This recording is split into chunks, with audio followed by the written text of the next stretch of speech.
last night, the candidates for governor of Georgia debated in Georgia, Stacey Abrams as well as Ted Metz, the third candidate, plus Brian Kemp. And so Metz asked Abrams if she thought Kemp deserved a promotion to be governor. Her answer. I would say that Mr. Kemp's record as Secretary of State, as a business owner, and as a legislator demonstrate that he does not deserve a promotion in the state of Georgia. This is someone who has to be held accountable to do his basic jobs. He's been sued by the military for refusing to allow soldiers overseas to cast ballots. He was sued by nonprofit organizations for his failure to process properly thousands of registrations, and a federal judge forced him to restore 34,000 illegally canceled registrations. He accidentally twice released the information of 6 million voters, made them liable for identity theft. And he owes $500,000 to a friend that he conveniently forgets that he owes. I think his record is one that causes great concern to me and to others. I'm running for governor because I have a proven track record of leadership. I have comprehensive plans for the future of Georgia, and I have a record I'm happy to stand on and stand beside. We have to have proven leadership in the state of Georgia that will hold itself accountable and will never have to be taken to court to do its job. Yes, Ms. Abrams, you sort of have similar management problems with your own checkbooks. You know, you're carrying a $50,000 IRS debt. You owe $13,000 in business liens for unpaid unemployment insurance contributions. And you carry this debt while making hundreds of thousands of dollars annually and even lending your campaign $50,000. If you can't manage your own finances and pay your own creditors, can you be trusted to manage the state budget? Given that he invoked me in his rebuttal, if I may respond. I very proudly take care of my parents, my niece, and my grandmother.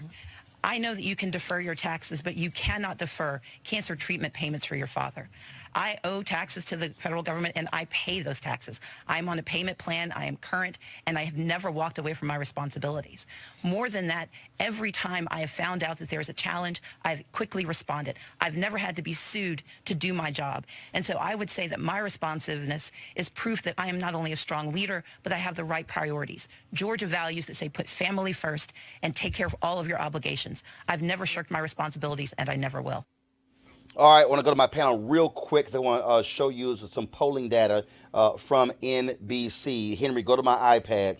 This is from Carrie Dan of NBC News. It is showing that Abrams is up plus 73 with African Americans. In Metro Atlanta, plus 53.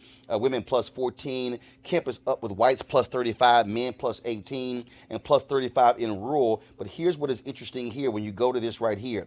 Right now, it's running 84-11 among African Americans. Some people are very surprised by the 11% voting for Brian Kemp, who are African American. 84% going for Stacey Abrams. But what you also look at, if you go all the way down, he's leading her 66-31 rural, but she's been making the effort to make sure you close that gap. Now, according to their numbers, African-American numbers are not what they expect. African-Americans should be 25% of the folks who are going to be voting. And so what we're hearing is there still is some room for black turnout to increase over the next 13 days to support Abrams.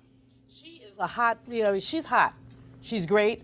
But there are challenges. We just talked about our own internal conditioning. And I've talked to a couple of African-American Republicans down that way who, Stacey, no way, they're stuck on the same thing that Kemp is stuck on about her student loans and other things. She's got a powerful operation. A lot of national folks are going down there. I think she stands a good chance, and I think she handles herself extraordinarily well. The fact that Georgia would vote for a president of the United States who has had multiple bankruptcies and came into office without revealing a single year of his taxes, but those same Georgia residents want to make this good governor candidate explain $50,000 of debt. It's ridiculous. It's a it myth. Is absurd. Well, her Republican opponent has not only gone bankrupt, he's done all kinds of things that make her look like a financial literacy pro. Is in the middle of a lawsuit right now. Here, listen, I think she's in good shape, but the bottom line is you still have to get people